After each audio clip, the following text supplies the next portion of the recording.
नेपाल के कुछ गोरखा जो कि काफ़ी दिनों से बहुत ज़्यादा परेशान हैं, उनके लिए आवाज़ उठाना अब बहुत ज़्यादा ज़रूरी बन चुका है। क्योंकि इससे पहले भी आवाज़ें उठी हैं लेकिन उस कदर नहीं उठी हैं जिससे कि उनकी इस दुख या दुविधा का अंत किया जा सके।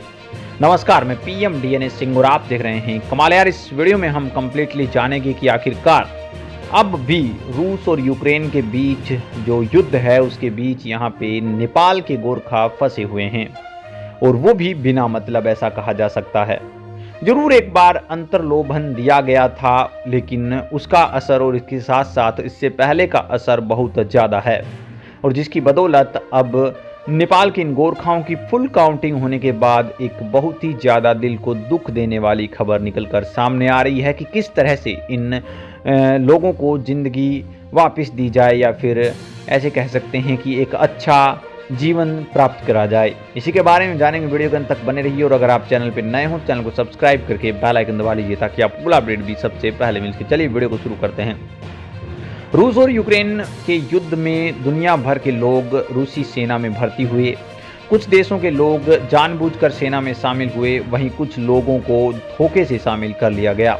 नेपाल के गोरखा भी उसमें से एक हैं। गोरखा सैनिकों की वापसी को लेकर नेपाल सरकार ने आश्वासन दिया है। रूस और यूक्रेन के युद्ध में नेपाल के कई गोरखा सैनिक भी फंसे हुए हैं। सभी नेपाली रूस में श्रमिक बनकर गए थे, जिन्हें रूसी सेना ने भर्ती कर लिया, और काठमांडू में पिछले 17 दिनों में इन सैनिकों को वापस लाने से जुड़ा प्रदर्शन चल रहा है।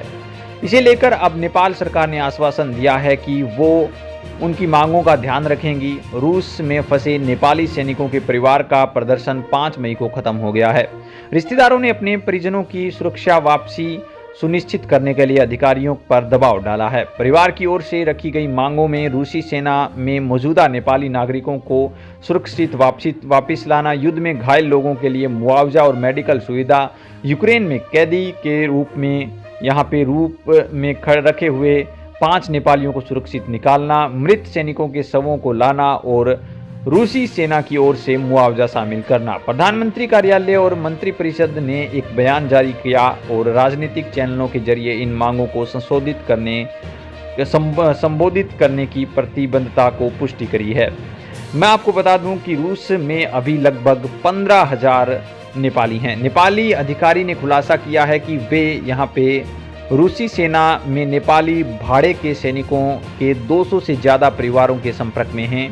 उन्होंने पुष्टि की है कि कम से कम 19 लोगों की मौत हो गई है, जबकि 5 कैद में हैं। रूसी सेना में नेपाल के भाड़े के सैनिकों की सटीक संख्या का कोई आधिकारिक डाटा तो नहीं है, लेकिन कई रिपोर्ट्स का दावा ये भी है कि कम से कम 15,000 नेपाली लोग रूसी सेना में शामिल हो गए हैं।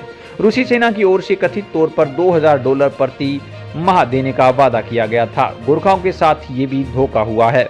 बड़ी कमाई की उम्मीद में गोरखा या फिर नेपाल को छोड़कर रूस चले गए थे। हालांकि उन्हें उम्मीद थी कि वह युद्ध लड़ने के लिए भेजे जाएंगे, और कुछ लोगों ने दावा किया कि उन्हें खाना पकाने, साफ सफाई करने जैसे लड़ाकू पदों पर सेना को कोई काम नहीं मिला है और नीचे स्तर के काम मिले हैं। वहीं पे अगर बात करें अब गोरखाओं की हालत की, तो वो भी खराब होती हुई जा रही है।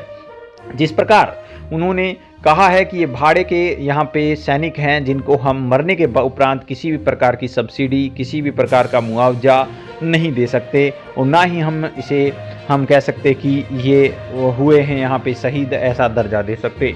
जिसके बाद से यहाँ पे गोरखाओं के साथ ये धोखे की तस्वीरें सामने आई, और उसके बाद से ही आक्रोश फैलने लगा। दोस्तों, आपको क्या लगता है कि क्या जो नेपाल की गवर्नमेंट है वो जल्द से जल्द इन्हें ला पाएगी, या फिर किसी तरह का और विवाद यहाँ पे छिड़ने वाला है? अपने विचार इसके बारे में अपने विचार कमेंट सेक्शन में जरूर लिखिए। चलिए आज के लिए इतना रखते हैं, आपको नया अपडेट मिलता है फिर आपके सामने जरूर। वीडियो को लाइक कीजिए, शेयर कीजिए, और अगर आप चैनल पर नए हो चैनल को सब्सक्राइब करके बेल आइकन दबा लीजिए ताकि आपको अपडेट भी सबसे पहले मिल सके।